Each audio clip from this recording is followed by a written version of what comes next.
Hey. Hi. Hello, Betty. How are Welcome, you? Betty. Hey, how are you? We just had Mark. Are they keeping you and Mark separated?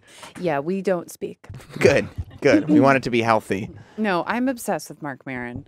I kept him at arm's length for the first couple episodes of the first season because I was like, who is this guy? Is this a crabby pirate of a man? Right. Do I need this in my life? Just based on the aesthetic. Yeah. Right. And that he's a crabby pirate of a man. Right. Okay. But now I tell him I love him every day. That's so nice. Every day. What changed? Yeah. I guess, yes, he's a crabby pirate, but he's also like boy who's mad about having a splinter on the day of his bar mitzvah. Like, he's also like, Right. The and, like, vulnerability. full of, exactly. Yes. He's very vulnerable as well. And sometimes knowing somebody is crabby is okay if they treat you well. Like a lot of my Yes. friends are creeps to Right. other people. Yes. But they're good to me. Yes. And I am also crabby. Like, we share the gene of like being on a porch shelling peas, judging people who walk by, Right. Like, as 85-year-olds, just like, I don't like that person. So we do well together. Actually, That's good. Yeah, That's good. You Is it- just sit there making judgments about people. yeah. And our set is a very energetic, Disney songs at 5 a.m. set, and sometimes I'm in the mood for that, and sometimes I'm sitting with Mark being like, this is too much. Who's singing Disney songs? The 15 women in the cast. What songs are you singing? I mean, Like a whole new world type a Disney whole new songs? world. Wait, is it part your of the world. show or are they just No, doing no, that? no. It's like the professionals are setting up the shot, and they're like, a whole new world. Yeah, Why are they singing? because It's a great question. I don't understand. No, I don't either. I know. It's just a lot of energy. Right. It's never like, hey, good morning. Hey, I'll see you later. It's very like, good morning. Oh. Yeah. And your vibe is more like good morning. Like Yeah, I mean, sometimes I'm singing, but we're also, dressed like insane people. Like, Right. It would be maybe if we were playing like stern detectives in Seattle, we wouldn't be singing, but our hair is a foot high. Mhm. We're in spandex. We're covered in glitter. It kind of lends itself to acting like an insane person. I see. Yeah, I guess so. Do you like doing media and press, or do you? Some actors hate it and some people love doing it. I like kind of long form stuff like this when it has to be like sound bitey, like quick, put your personality in 2 sentences and Right. pose and wink, especially as an actress. Like a lot has to do with like lip gloss, squinty, filtery stuff. And that makes me a little nervous, but I like talking. I'm definitely not one of those actresses who pretends like I was woken up in the middle of the night and forced to be an actress. Well, these are fun. Like I like just having a conversation too, or just talking. Like, Humble I'm brag. No, but just chatting. I enjoy chatting with somebody. I wouldn't say that's bragging. I mean, I'm really good But at it. you That's all, bragging. yeah. But no, like some people hate. I hate short form 7-minute things too. Yeah. I'm terrible at them. Yeah. I'm fucking horrible. I was thinking about that. I was watching like an interview you guys did for one of the morning shows. I think it was for season 1, but it was you and Allison and Mark, and you had 4 minutes, and there were 3 hosts with you. Yes. And you're just like, why am I here and how do I do this? Yeah, it's scary. It's scary. And Allie and Mark have done this kind of thing much longer than I have. So I definitely, in those situations, I'm like, oh, I'll just be quiet. And then sometimes you'll just throw me a question. I'm like, I was born. Like, I don't know how to Right. condense it. You just make sounds. Yeah. For Right. sure. Yeah, have you ever done it where you're giving an interview and you realize I'm talking way too much? Yes. This is a long answer for a short Yes. question. Yeah. I'm talking about New Jersey. Nobody gives a fuck. Why am I doing this? Yeah. Yes, yeah. Or you get ideas that are insane. Like there's a representative in your brain like typing out the sentences that you're saying, and then other people in your brain are like handing them sentence suggestions, and you're like, what? Why would I ever say that would end my career if I said that? And now it's the only thing I can think of. Yes, yeah. Now it's Yeah. just replaying in my head. Yeah, once in a while, yeah, and you're trying to squeeze it in without actually saying it. Yeah, it's very difficult sometimes to do a short one where you have 1 or 2 things you have to say and you're talking with other people. It almost feels like they're being really interesting and I'm not being interesting. It's very, Yes. I hate that. Yeah, it's weird. But I thankfully I love both of them so much. So it kind of feels like a coalition of I don't know how. And I also love talking about the show, and I love the things that the show stands for. I can't imagine if it was like, Alaska Space Hospital, like if it was some Right. sort of thing where I had to be like, now more than ever, Alaska Space Hospital. So I thankfully am passionate about the show. So what are you going to do, or do you think about this, or have you been on sets before, when you leave Glow, when it's done, Yeah. and you're done singing and everything, you get to your next gig or whatever it is, and because I would imagine that most series don't start with Disney songs and, hey, No. everybody, and we love each other, and Yeah. Like, there's and especially tension. now, it kind of feels like sometimes, we have female showrunners and it's a cast of 15 women and Mark. And it can sort of feel like we're this like futuristic feminist Montessori biodome. I see. And then you leave and you're like, this is the whole world now. And then I'm back to sort of auditioning for Tits on Wheels with no lines. I'm like, oh, right. The whole world isn't like this. Not everyone's, Do you have to call the character Tits on Wheels? No, that's the show title. Oh, that's the okay. show title. And you have the lead role. Exactly. So You're this is Tits big. 1. Tits 1 and Tits on Wheels. Yes. Yeah. But yes, no, but I do think things are slowly changing. I think especially now that it's like the Salem witch trials of being woke. Yeah. Like people are even the broiest bros are like, we love Gloria Steinem. Like everyone's trying to be. Well, have you had that, like, Kardashian. as a woman in Hollywood, have you had that, like, not even overt act, but just have you sensed, like, oh, that guy's fucking, like, are there creepy things that are happening to actresses that most guys wouldn't notice because we're not in that situation? Yeah, of course. Yes. I mean, I think that is the biggest surprise of all of this for me is the surprise of my male friends. I'm like, that happens? Like it's like a toll that you have to pay, having the feeling of a meaty bro paw on the small of your back. You're like, there it is. Oh, you know what? By the way, one That's of my the feeling exes, of success. one of my exes told me about that. She's like, I fucking hate, because she really hates men, and she really does. But she's like, I fucking hate when men touch me. And I never forgot that she said that. She's like, they guide you back. And I watch at the gym sometimes.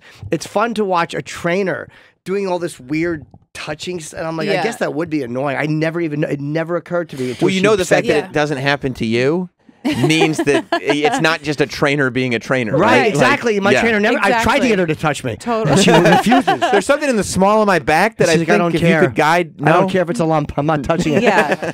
And it's always guys that look like, it's never George Clooney looking men. It's always guys that look like eagle abortions. When you're like, this is you look like Santa's brother who did heroin for 6 years. Like, what, you're hitting on me right now. Well, just say Artie. Now, does that make a difference if the guy, not I mean overt thing, but like little moments like that? Does it help if the guy looks like George Clooney at all, or does it not matter? No, a creep is a creep. Is a creep is a creep.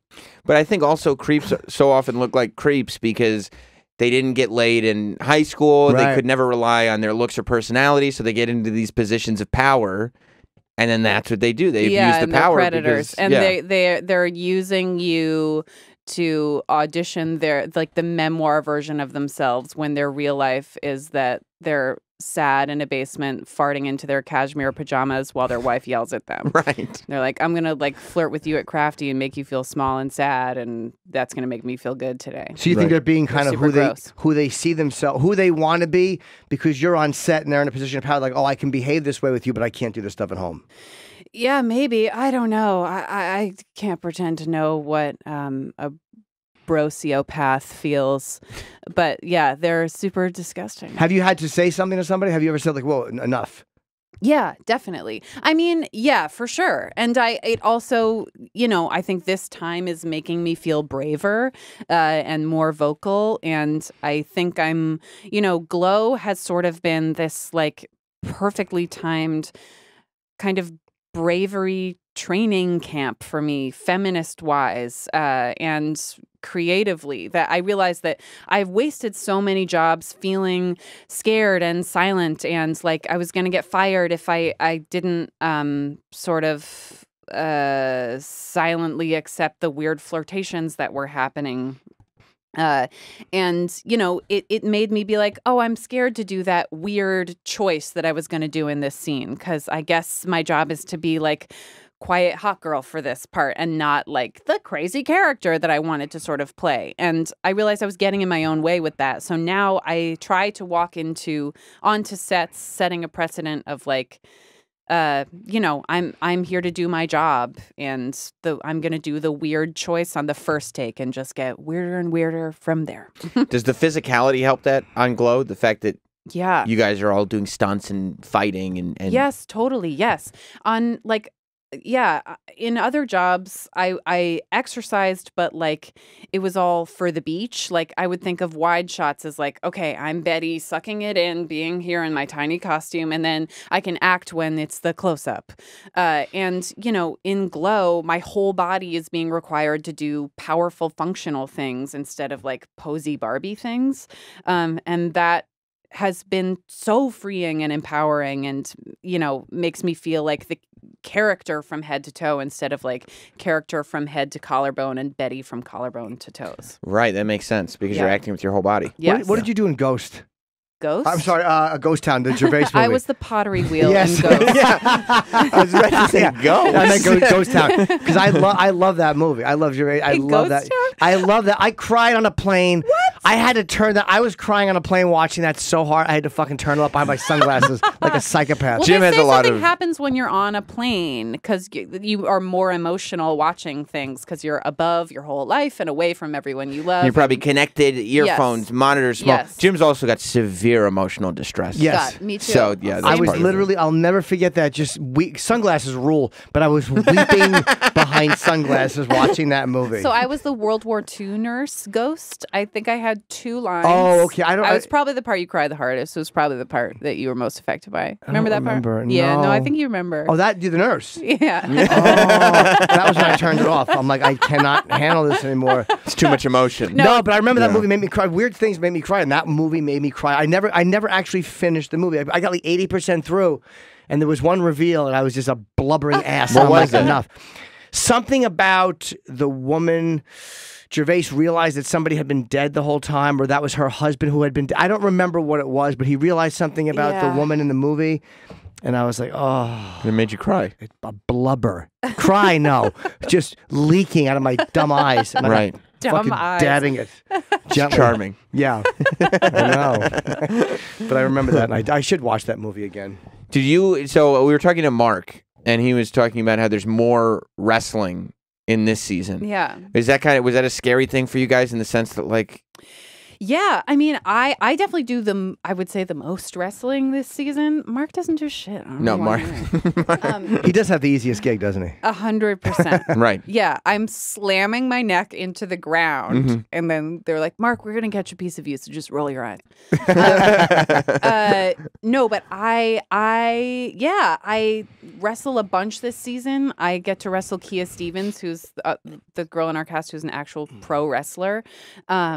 Among other people I get to wrestle, I won't spoil, but it's wrestling a pro wrestler is the funnest thing ever because she just puts you it feels like swimming. Like you'd think it'd be more painful, but she just puts you exactly where you need to be and throws you and makes you look like you're the most powerful, strongest person. But she knows Right. how not to hurt you. Like Totally, you're probably yes. more likely to get hurt by another actor because Yes. a wrestler knows exactly how to throw you, Yeah. exactly Well, how to pick you up. Definitely. I mean, that's the unique thing about wrestling is not only does she know how to not hurt you, but she knows what to do with her body, so it looks like you're Yes. kicking the shit out of her. Yes, definitely. Yeah. And although when I wrestle Allie Bree, because I'm bigger than her, I do most of the like throwing moves and power moves, and I sort of decide when a move is happening because I'm sort of the base. But wrestling Kia, she's so much stronger than me, and so that was the first time I got like tossed around like a rag doll. We fight in episode 4, and she treated me like I had no bones. It was. Have you gotten hurt? Yeah, I have. It's not safe. But yeah, it just feels basically like 100 fender benders in a row. Like the adrenaline when you're doing it, even though the crowd is being paid to cheer, they're still cheering Sure. and you feel like you could lift a car. And then the next day you're like, oh, that hurt so much. All of it hurt. So is it just the bumps and bruises? No actual like injuries? I mean, I definitely got my bell rung a couple times, Yeah. like stood up and saw stars for sure. But then the ham gene comes in. It's like, don't stop performing. But yeah, it's like playing, you know, a tiny football game, like you're ramming your head into things and people are jumping on you. And there are definitely moments where moves happen and you're like, I'm either going to try and get up and every bone in my body is broken or I'm totally fine. And so far, knock wood, I've been totally fine. But people watching too, like you said, even though they're extras and they're paid, you still have people watching you. So you don't want to, you don't want to look like you don't know what you're doing or like you're easy, like, oh, this fucking snowflake. You want to look like yes, exactly. Yeah. I know the ego comes in and pride and I never understood it. I never understood sports or anything. And certainly never understood wrestling, but I have such respect for it now. I know you're a wrestling fan, right? I am. Yes, I am. He's a bandwagon fan, though. He's a Hulkamaniac. I do. I just jump onto whatever's popular. So, yes. Did you? So you didn't watch any sports growing up? I mean, I grew up in a house of boys. My brothers loved football. My dad loved it. And I just never, I was like, I felt so cringy watching it. And I you know, my least favorite part was when like the retired football players would be commentators and be like, well, in my day, and I thought that's how being coached by wrestlers would be, sort of their ego and pride coming into it. But wrestling, there's so much vulnerability and ego swallowing that goes into it at the start. Yeah. So they're the kindest, most wonderful, giving people. Like, your job as a wrestler is to be vulnerable. There's nothing more vulnerable than to stand in a glitter diaper and fight for justice. And then, like, you know, when someone touches you, you have to act like they're the most powerful person to ever touch you. So it's not, there's no ego in it whatsoever. No, and you're completely trusting somebody else with your body. Yes. Like, they could kill you. Yeah, 100%. You just have to trust that they're going to be professional. It's so funny when people first start to wrap their head around what wrestling actually is, because you're like, everybody thinks this is fake. Why don't you do this much faker? Like, this hurts way too much. Yeah. The first time I took a back bump, which is when you land on your back, I was like, oh, I did it way wrong. That hurt a lot. And Chavo Guerrero Jr. was like, no, you did it. That's it. It's going to hurt. Yes, it's going to hurt every time. Once you heard that it was the outcome was predetermined, you're right. You forget that, oh, yeah, this does hurt. You're still being thrown off a top rope. Yes. You're still being slammed on the ground. Under plywood with canvas wrapped over it. Yeah. Right. Yes. No, it's so unsafe. And even though it's predetermined, it's a ton of improv. Absolutely. I mean, we don't do improv. We choreograph every second because they're afraid of breaking the actresses. But in pro wrestling, they're whispering to each other. I mean, I don't want to talk. Oh God, I'm going to be stricken down. Do you go to actual like all these wrestling matches and into real ones now? We went to a SmackDown event in LA, and we saw a real thing happen where a guy. Did you see this? I'm sure. I forget the Irish duo. Sheamus and Cesaro. Yes. Yeah. One of them slammed his teeth into the you were there for that. Yes, in the front row. Oh my God! Slammed his teeth into a turnbuckle and pushed his two front teeth up into his gums. Did he really? That was really happened. And so he gets slammed. He hits the post. He goes mouth first. His two front teeth go up into his gums, like they get crammed up there, and he finishes the match like that. It's just blood coming out of his mouth. He finishes the match. And then he comes back, and like I was back there for that because I think I was working. I was hosting the pre-show for that show. Oh wow! And and he's just walking around like he kind of smiling. I was like, "Are you all right? That looked brutal, man." He's like, "Oh, thanks." It was one of the sexiest things I've ever seen. Yeah, for sure. They have to take like pliers and pull get doctors. Doctors, of course, have to do it. Pull his teeth down, and then he had to like wear braces for a while and have everything good? Everything's fine now. But yeah, we felt so inside baseball. It was the whole Glowcast sitting in the front row, and we were like, "Oh wow, what a great gag! I wonder where they hid the blood." And then he walked over when no cameras were on him, and he came close to us to like check his mouth, and blood poured from his mouth. We were like, "That is the gnarliest, realest looking thing." Yeah, because I mean, I didn't even know teeth could do that. No. Apparently, they can just go up into your gums. It beats getting knocked out though, and having two fucking miscolored fake ones put in. Yes. Right, and this is wrestling. That's exactly what it was. They were like, "Oh my God, I think his two front teeth got knocked out." And once they figured out what it was, they were like, "Oh no! They just got knocked up there. We could just pull them back down." How far up did they go? Like, would you say like it looked like they were gone? Oh, it was like 3/4 of the tooth was gone. So there was a lot. I wonder if it hurt when they pulled him down. It must have hurt. Yes, I bet it felt great. I hope they numbed him up. I hope they numbed him up a little bit. Yeah, actually, not tickled. surprised. It itched a little bit. Certain things look like they hurt, but they do feel good. That's the way it is. Is that right? You bet. Put that on a pillow. Yeah, you bet it is.